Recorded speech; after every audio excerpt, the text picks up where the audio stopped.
ଆମେ ଏଠାରେ ସମାଜ ସଚେତନମୂଳକ ବାର୍ତ୍ତା ରୂପକ ଅନ୍ଧକାରର ପ୍ରତିବିମ୍ବ ଯାହା ବେକାରୀ ସମସ୍ୟାର କୁପରିଣାମର ଏକ ପ୍ରତୀକାତ୍ମକ ରୂପକୁ ଆପଣମାନଙ୍କ ନିକଟରେ ମଞ୍ଚସ୍ଥ କରିବୁ।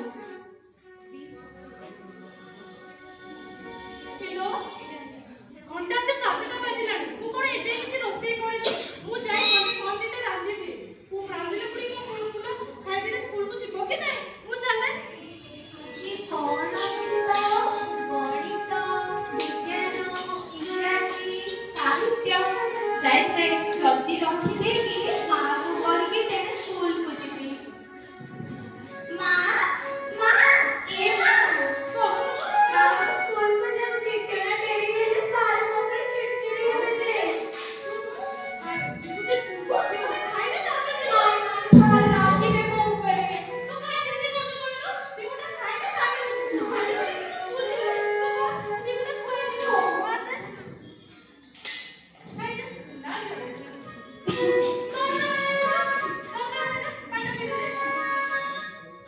ମା ମୁଁ ତତେ ଗୋଟେ କଥା ପଚାରିବି? ପଚାର ମନ ଫୁଲ କଣ ପାଇଁ ରଖିଲୁ? ଫୁଲଟି କୋମଳ କରି ଥିବ ଥଣ୍ଡା ଫୁଲଟି ହଁ କି ମୁଁ ସୁନା ମାଟା ହେଲା ଯେ ସ୍କୁଲ ଡେରି ହେଲାଣି ହଁ ସାର୍ ରାଗିବେ ମତେ ପାଠ ପଢି ଆଜ୍ଞା ହଉ ମୁଁ ଯାଉଛି ଟାଟା ଟାଟା। ଝିଅକୁ ଘଣ୍ଟା କରି ରଖିଥାଏ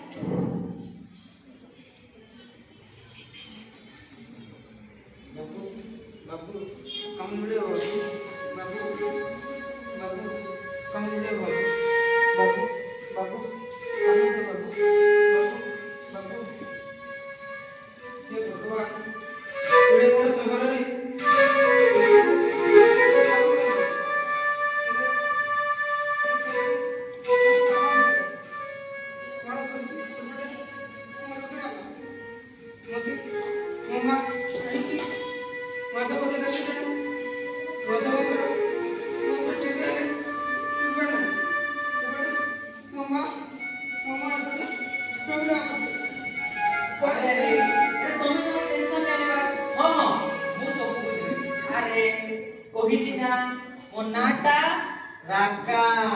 राका बक्सी कथा को काम बेसी हां अरे मोते जदी कामटा देई देइछो माने तमे निश्चित रे लो कि कामटा हेई जे कोन हेई गोला टिके नो अरे उठ बे पड़ा करो काम तो कर बाबू अबे एठी तो कोन कार्यशाला खाली बसि तो काम देबी मम्मा से रोगी नाम करते मम्मा बिछड़ा रख मते किसी काम दे मते किसी काम अरे कौन करि पाइबो बाबू बाबू मु बाटे पड़ी बाबू मु बहुत पाटे अरे मते कोठी काम करे बाबू तो पाठो पढा हम नहीं आचार करी बाबू बाबू आपण जहा करिवे मु सब काम करी बाबू काम दे पॉकेट मत देखो पिला चोरी करि पारी ना मुझे काम कर कर मम्मा को मुझे काम कर भाई पाटे पड़ी ना ना मुझे काम कर ना ना मुझे काम कर अबे सुन बे घरे तोर रविना माटे पड़ीची मम्मा छोटे छोटे ना ना मम्मा भाई तू सब कर ना वो तो कम कर बाबू तू कर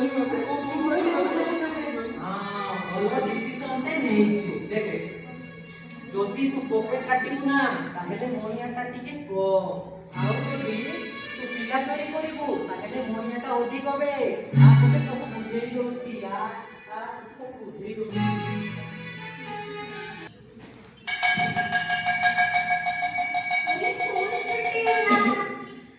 अब तो सुन तू जा तम घर को काली आसी टाटा टाटा आइसक्रीम आइसक्रीम खाई जाई के मां पैसा दे କଣ ସବୁବେଳେ ତ ଦେଇନି ମା ଆମକୁ। ପାଇଁ କିଣିଥିଲି କେମିତି ଖାଇବେ? ଇଚ୍ଛା ବୁଝିଗଲେ ନାଇଁ ଥାଉ ଘରେ ପଳେଇବେ। ମା ରାଗିବ। ମୁଁ ଯାଉଛି ପଳେଇବି। ଯାଉଛି। ମା ରାଗିବ।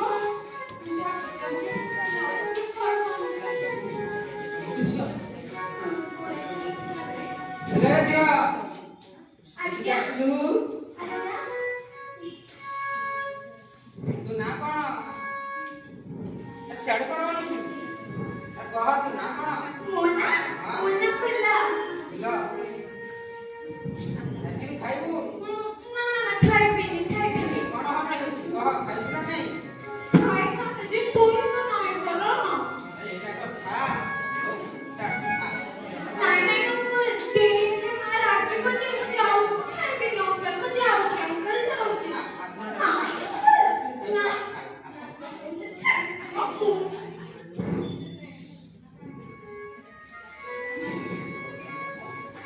टेस्टी ହେଇଛି।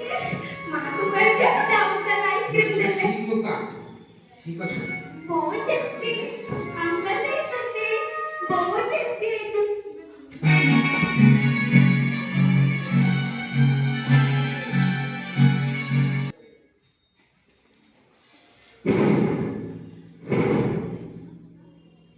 ଇଲୋ ବେଳ ଆସି ମୁଣ୍ଡ ଉପରେ ହେଲାଣି। ଏ ଯେ ଝିଅର କଣ ଦେଖା ଦର୍ଶନ ନାହିଁ।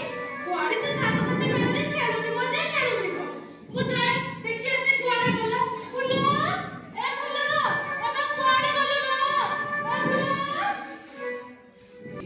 ନୂଆ ପିଲାଟାକୁ କାମଟା ଦେଇଛି ଯେ ମତେ ଟେନସନ ହେଲାଣି। ଏବେ କୋଟି କୋଟି ଟଙ୍କାର ବିଲ୍ଟା ମୋ ହାତରୁ ଖସିଯିବନି ତ କଣ କରିବି କଣ ଲାଗିଲାଣି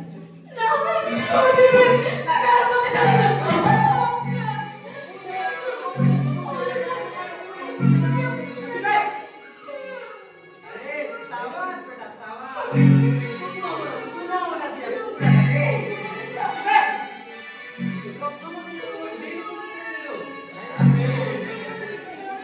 सॉरी ना तो ड्रीम का सक्सेस नहीं पारिला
ସ୍କୁଲ ଗଲା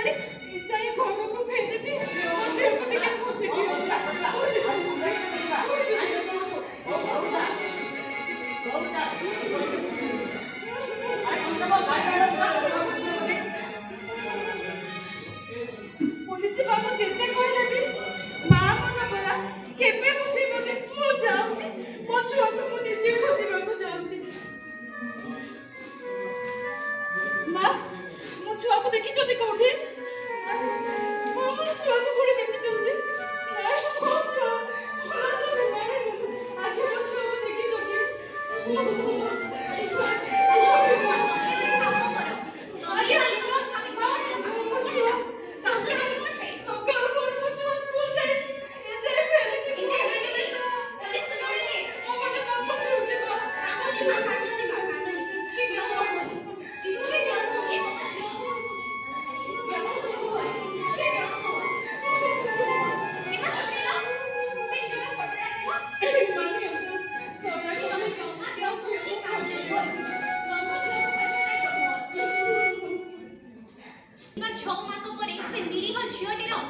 কিভাবে ভাবে সর্জরি হয়েছে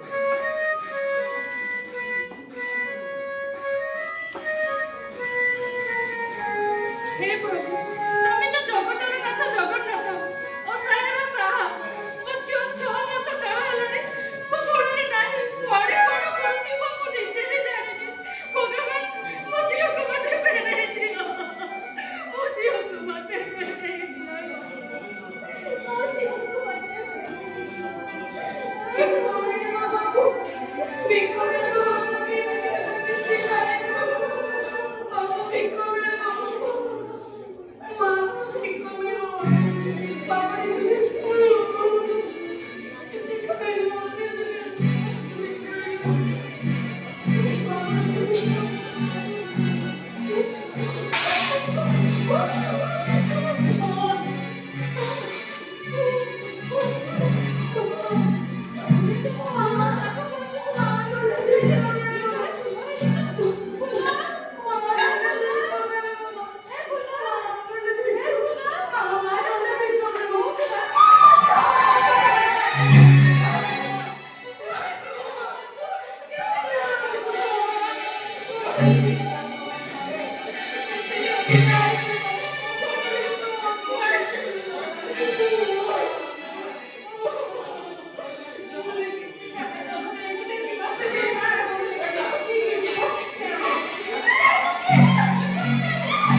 काम खोजिए हेले मु सहर जग खोजी खोजी तू काम पाइली आउ शेषरे मु बस मुझे फिर काम करने पे बॉस के बे मु बस राका बस जा तो रका भाई का चल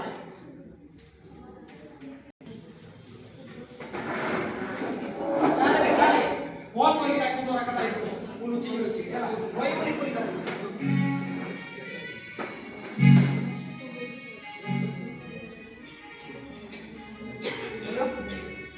भाई हाँ नमस्कार हाँ हाँ भाई मुझे झील को आनी हाँ झील सागर अच्छी हाँ 8 बजे भाई आप आसन हाँ हाँ ठीक है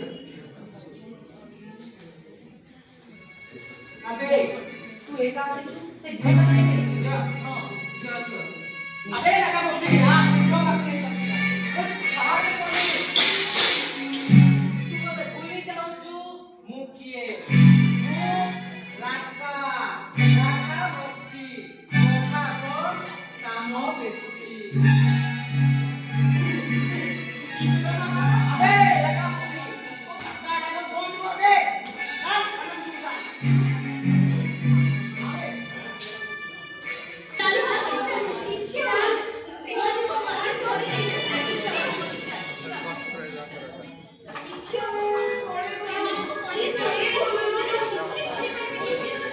चलो बे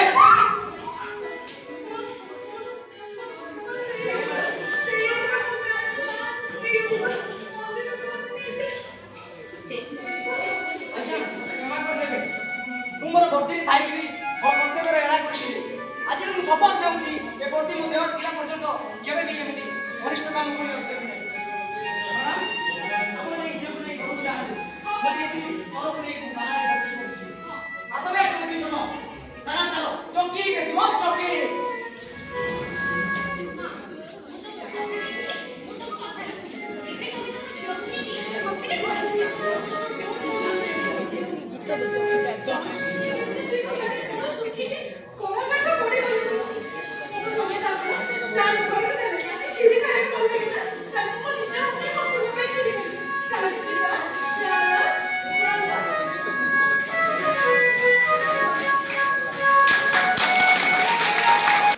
ଆଜିର ଏହି ଅଭିନୟ ମାଧ୍ୟମରେ ଆମେ ସମାଜକୁ ଏହି ବାର୍ତ୍ତା ଜଣାଇବାକୁ ଚାହୁଁଛୁ କି ସମାଜ ମଧ୍ୟରେ ବେକାରୀ ସମସ୍ୟା ଏକ ଗମ୍ଭୀର ସମସ୍ୟା ଭାବେ ମୁଣ୍ଡ ଟେକୁଛି କିନ୍ତୁ ସମସ୍ୟା ଯେଉଁଠାରେ ଅଛି ସେଠାରେ ସମାଧାନ ତ ଅଛି ତେଣୁ ଆଜିକାଲିକା ଯୁବପିଢ଼ି ଏପରି କୁକର୍ମରେ ଲିପ୍ତ ନ ରହି ସେମାନେ ପାଠ ପଢ଼ା କରି ନିଜର ବ୍ୟବସାୟ କିମ୍ବା କିଛି ଟ୍ୟୁସନ କରି ଏପରି ମାଧ୍ୟମରେ ମଧ୍ୟ ନିଜେ ଜୀବିକା ନିର୍ବାହ କରିପାରିବେ ଏବଂ ଘରର ଭରଣ ପୋଷଣ କରିପାରିବେ ଧନ୍ୟବାଦ।